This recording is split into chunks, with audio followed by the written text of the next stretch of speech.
حضرت سالم کہتے ہیں مجھے میرے والد محترم حضرت عمر کے بیٹے عبداللہ نے بتایا، یہ حضرت عمر کے پوتے کہتے ہیں کہ مجھے میرے والد محترم نے بتایا، حضرت عبداللہ ابن عمر کہتے ہیں کہ میں نے رسول اللہ صلی اللہ علیہ وسلم سے سنا، آپ نے ارشاد فرمایا بینا انا نائم، میں ایک دفعہ سویا ہوا تھا خواب کے اندر، اطوف بالکعبہ، میں بیت اللہ کا طواف کر رہا تھا،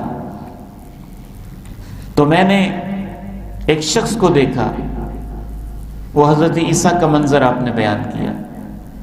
آپ فرماتے ہیں کہ میں حضرت عیسیٰ ہی کو غور سے دیکھ رہا تھا تو مجھے ایک اور شخص نظر آ گیا، رجل احمر، ایک آدمی تھا، یہ لفظ یاد رکھنے، ایک آدمی تھا، رجل آدمی تھا، احمر سرخ رنگ کا، جسیم موٹا تازہ، جعد الرأس، اس کے سر کے بال گھنگریالے تھے، اعور عینہ الیمنی، دائیں آنکھ سے کانا تھا، کأن عینہ عنبۃ طافیہ، اس کی آنکھ ایسے لگ رہی تھی جیسے ابھرا ہوا کوئی انگور ہو۔ قلت، میں نے پوچھا من ھذا، یہ کون ہے؟ قالوا، انہوں نے کہا ھذا الدجال، یہ دجال ہے۔ تو اس حدیث میں 5 نشانیاں بیان ہوئی، سرخ رنگ، موٹا، سر کے بال گنگریالے، دائیں آنکھ سے کانا، اور ایک آنکھ اس کی ایسے ابری ہوئی جیسے انگور کا دانہ ہو۔ دوسری حدیث سماعت کیجئے، یہ حدیث صحیح بخاری کی ہے 3441۔ دوسری حدیث بھی صحیح بخاری شریف کی ہے۔ حضرت انس رضی اللہ تعالیٰ عنہ بیان کرتے ہیں قال النبی صلی اللہ علیہ وسلم، نبی صلی اللہ علیہ وسلم نے ارشاد فرمایا، اگر آپ دوست اور آپ میرے بھائی اور جو آن لائن بھی سننے والے بزرگ بھائی، بیٹے یا مائیں بہنیں ہیں، بیٹیاں ہیں، اس کورس سے صرف اگر آپ کو ایک ہی بات سمجھ میں آ جائے نا کہ علم وہ ہوتا ہے جس میں یہ کہا جائے کہ صحابی نے کہا اور صحابی کہے اللہ کے رسول نے کہا، وہ دین کا علم ہے۔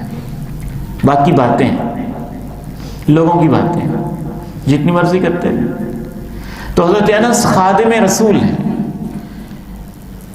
کہتے ہیں کہ رسول اللہ صلی اللہ علیہ وسلم نے ارشاد فرمایا ما بعث نبی الا انذر امتہ، جو نبی بھی مبعوث ہوا وہ اپنی امت کو وارننگ دیتا رہا، الاعور کانے، الکذاب بدترین جھوٹے کے بارے میں۔ الا، میں بھی تمہیں وارننگ دے کے کہتا ہوں، سن لو، انہو اعور، وہ کانا ہے، وان ربکم لیس باعور، تمہارا رب کانا تو نہیں ہے۔ اس ظالم نے دعویٰ کرنا میں رب ہوں۔ تو آپ نے ایک حدیث میں فرمایا ہر نبی اپنی امت کو بتاتا رہا، لیکن میں تمہیں ایسی نشانی بتاؤں گا جو کسی نبی نے اپنی امت کو نہیں بتائی ہے۔ یہ تو تم نہیں بھولو گے نا کہ وہ تو کانا ہے، تمہارا رب تو کانا نہیں ہے۔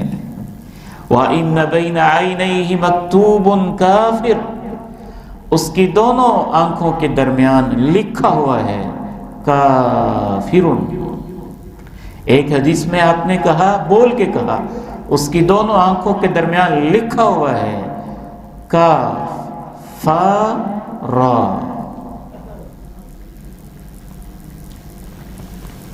امام بخاری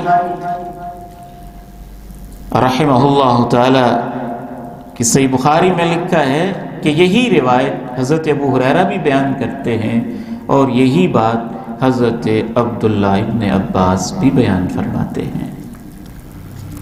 تو حضرت عبداللہ بن عمر بھی بیان کرتے ہیں، حضرت ابو ہریرہ بیان کرتے ہیں، حضرت عبداللہ بن عباس بیان کرتے ہیں، اور حضرت انس بیان کرتے ہیں، اور سب یہ روایات صحیح بخاری کی میں آپ کے سامنے عرض کر رہا ہوں۔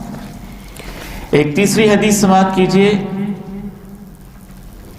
حضرت عبادہ بن صامت رضی اللہ تعالی عنہ کہتے ہیں کہ رسول اللہ صلی اللہ علیہ وسلم نے ارشاد فرمایا، سنن ابی داؤد کی حدیث نمبر 4320، انی قد حدثتکم عن الدجال، میں نے تمہیں دجال کے بارے میں اتنی باتیں بتائی ہیں، حتی خشیت الا تعقلوا، مجھے اندیشہ ہے کہیں ایسا نہ ہو کہ تم باتیں بھول جاؤ، ساری تمہیں یاد نہ رہیں۔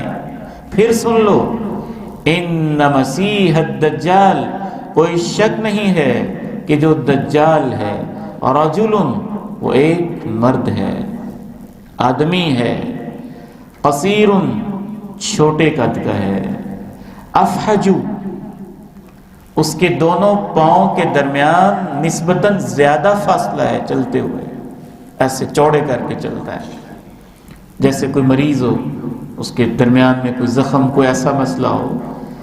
افحج، اپنے پاؤں چوڑے کر کے چلتا ہے۔ یہ نئی نشانی آئی ہے، پہلی حدیث میں نہیں تھی۔ اس کے چلنے میں دونوں پاؤں کے بیچ کا فاصلہ زیادہ ہے۔ جعد، اس کے بال گنگریالے ہیں۔ اعور، وہ کانا ہے۔ مطموس العین، اس کی ایک آنکھ ختم ہے۔ لیس بناتئہ، نہ تو ابری ہوئی ہے، ولا حجرہ، اور نہ ہی اندر کو دسی ہوئی ہے۔ اس سے پتہ چلتا ہے کہ ایک آنکھ سے وہ کانا ہے، اور جس آنکھ سے وہ کانا ہے وہ اس طرح سے کانا ہے جیسے سپاٹ ہوتا ہے، بالکل سیدھا سے، نہ ابری ہوئی نہ اندر کو۔ فَإِنْ أُلْبِسَ عَلَيْكُمْ، اگر تمہیں کوئی شبہ لاحق ہو جائے، فَاعْلَمُوا، تو ایک بات ضرور یاد رکھنا، أَنَّ رَبَّكُمْ لَيْسَ بِأَعْوَرَ، تمہارا رب کانا نہیں ہے۔ ایک اور حدیث میں آپ نے ارشاد فرمایا، جفال الشعر، صحیح مسلم میں، اس کے بال گھنے ہیں۔ ایک اور حدیث میں آپ نے فرمایا اس کے بال ایسے ہیں، اغصان الشجرہ، جیسے درخت کی ٹہنیاں ہوتی ہیں۔ ایک اور حدیث میں آپ نے فرمایا عریض النحر، سینہ اس کا چوڑا ہے۔ ایک اور حدیث میں آپ نے فرمایا فیہ دفء، کچھ اس میں جھکاؤ سا ہے ایک طرف۔